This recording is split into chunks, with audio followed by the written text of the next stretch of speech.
হ্যাঁ, আরে সকল মাখলুকাতের, সকল কায়নাতের, সকল নবীদের নবী, ইহকাল পরকালের এবং যত বাতিনি জগৎ আছে, যত বাতিনি খালক আছে, সৃষ্টি আছে, গোটা কায়নাতের নবী হইল আমাদের প্রিয় নবী। ঠিক করে বলেন?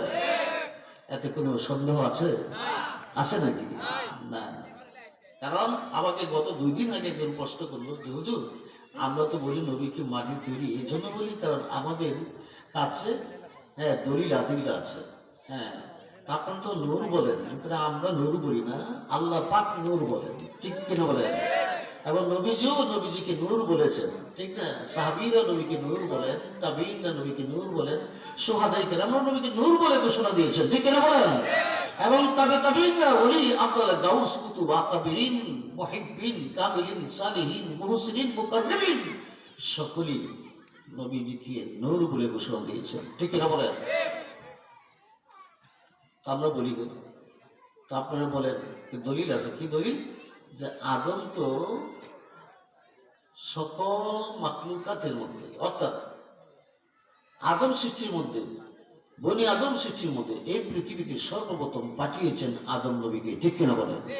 পাঠিয়েছেন না? তবে আমাদের নবীকে পরে পাঠিয়েছেন। সুতরাং আমাদের নবী হইল আদম আলাইহিস সালামের সন্তান। সুতরাং আদম মাটির তৈরি, আমাদের নবীও মাটির তৈরি। দেখছেন কি যুক্তিটা দিছে? এটা কি যুক্তি হইল? অযুক্তি হইল। ঠিক কিনা বলেন?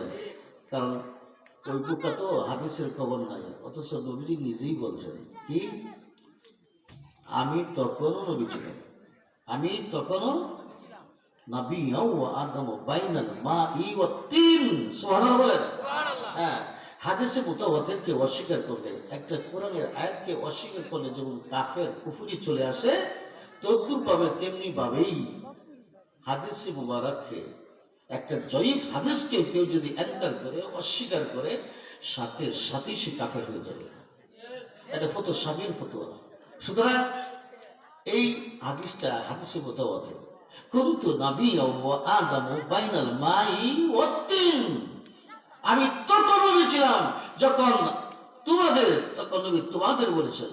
হ্যাঁ, মুহাদ্দিসিন কিরাম লিখেছেন, নবী যখন হাদিস মুবারকা পাঠ করলেন তখন নবীজি সাহাবীদের উদ্দেশ্যে আঙ্গুল বাতায় বললেন যে তোমাদের আদি পিতা, আমার আদি পিতা সেটা বলে নাই, তোমাদের আদি পিতা সাইয়্যিদুনা হযরত আদম আলাইহিস সালাম যখন মাটিতে পানিতে মিশ্রিত ছিল, তখন আমি আল্লাহ পাকের কাছে পূর্ণাঙ্গ নবী হিসাবে ছিলাম।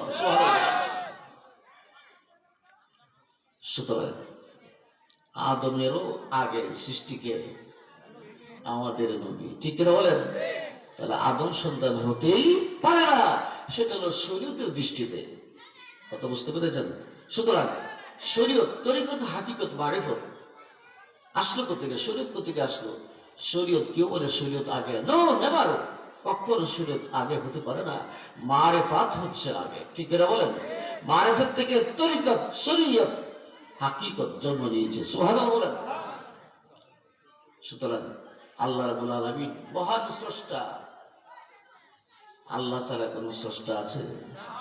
সুতরাং আল্লাহ বলেন হাদিসে কুদসিতে যে আমি স্রষ্টা হিসেবে আমি সর্বপ্রথম যে জিনিসটা বানিয়েছি, তাফসিরে জারিরে, তাফসিরে কুরতুবী শরীফে আছে এই বয়ানটা, ছাড়া কোনো তাফসিরে নাই। যে আমি যখন আল্লাহ, নাই নাই নাই নাই কিচ্ছু নাই, শুধু আমি আল্লাহ, আল্লাহ, আমি কিছুই বানাই নাই। সর্বপ্রথম আমি আল্লাহ স্রষ্টা হইয়া সর্বপ্রথম যে সৃষ্টিটা করেছি, সেই সৃষ্টির নাম হইল আমার হাবিব, আমার বন্ধু নূরে মুহাম্মদ সাল্লাল্লাহু আলাইহি ওয়াসাল্লাম। তাহলে সর্বপ্রথম কে সৃষ্টি বলেন তো? নাকি আদম? আদম? আদমের কোনো অস্তিত্ব ছিল না, তখনও আমাদের নবী পূর্ণাঙ্গ নবী হিসাবে আল্লাহ পাকের আশা আজিমে ছিলেন। সত্য না মিথ্যা? সুতরাং সেই দয়াল নবীজিকে প্রত্যেকটা আয়াতে কারিমার আগে আগে আল্লাহ বলছেন, হে হাবিব আপনি বলে দেন। প্রত্যেকটা আয়াতে কারিমার বার্তা নবীজির মাধ্যমে আল্লাহ তাআলা আমাদেরকে অবগত করেছেন। বলেন সুবহানাল্লাহ। তেমনি ভাবে অসংখ্য আয়াতে মুবারাকার মধ্যে সূরা মুলুকের 2 নম্বর আয়াতে কারিমা নবীজিকে আল্লাহ বললেন, আপনি জগৎবাসীকে জানিয়ে দিন যে আমি সর্বপ্রথম আমি মানুষের জন্য, জিনের জন্য, মানুষের জন্য, সকল মাখলুকাতের জন্য আমি সর্বপ্রথম সৃষ্টি করেছি মৌত, মৃত্যু, মরণ। সুবহানাল্লাহ। ওয়াল হায়াতা, এই কথা বলেন, ওয়াল হায়াতা ওয়া মান ওয়া আতফিয়া, এবং সৃষ্টি করেছি হায়াতা। হায়াত, হায়াত বুঝি তোমরা? হায়াত বুঝি না?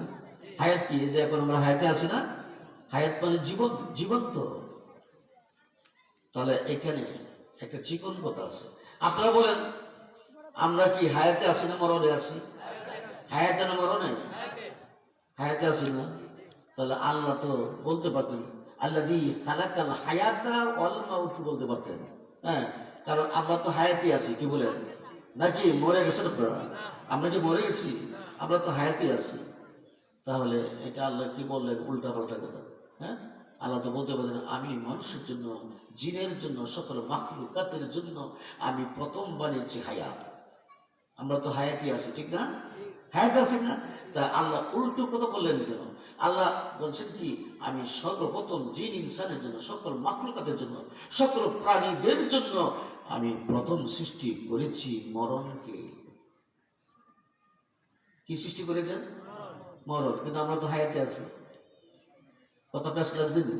হ্যাঁ, আমরা তো হায়াতে আছি। কথা কি সত্য না? আবার সত্য বলেন, আমরা হায়াতে আছি না? তাহলে আগে তো হায়াত, পরে তো বউ। আমরা 60 বছর, 70 বছর, 80 বছর, 90 বছর বা 100 বছর পরে আমাদের কি হবে? এই দেহের মরণ হবে। রুহের মরণ কিন্তু হবে না। কিসের মরণ হবে? দেহের মরণ হবে।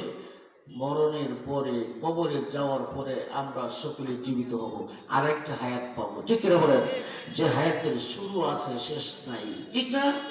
এটি তো সত্য কথা। আমরা এখন হায়াতে আছি। হায়াতের পরে আমরা মৃত্যুবরণ করব।